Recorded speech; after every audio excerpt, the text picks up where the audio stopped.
Chaque fois que je prépare les saucisses comme ça, tout le monde me demande la recette tellement elles sont bonnes. Ici, j'ai 500 g de saucisses. On va les préparer et les poser directement sur la planche. Maintenant, on va les couper en petits morceaux, le plus uniforme possible.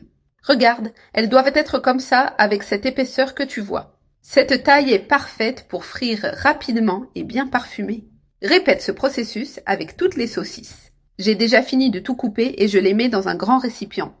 Maintenant, j'ajoute 2 cuillères à soupe de farine de blé. Je mélange très bien pour que la farine adhère bien à la saucisse. Tout est bien mélangé, avec une texture idéale pour la friture.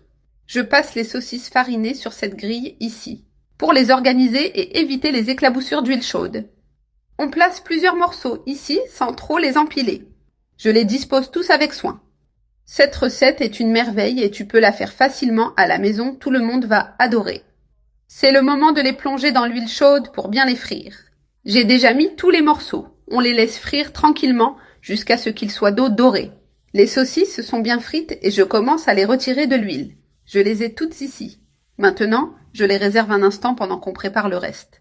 Dans la même poêle, j'ajoute 3 grosses gousses d'ail bien hachées et un peu d'oignon.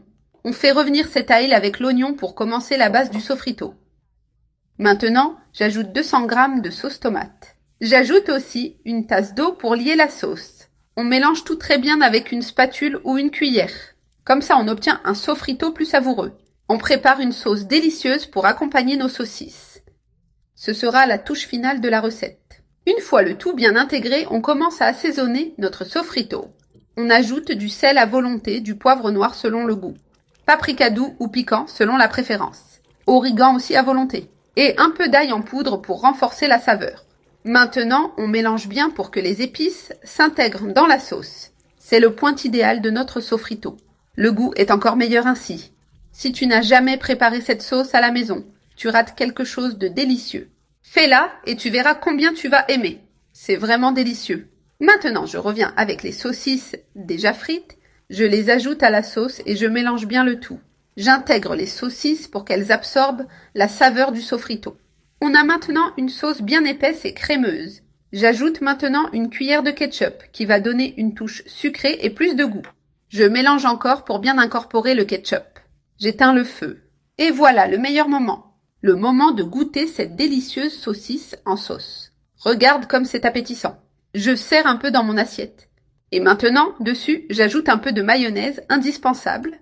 C'est une combinaison parfaite. Un vrai délice. Vraiment très bon.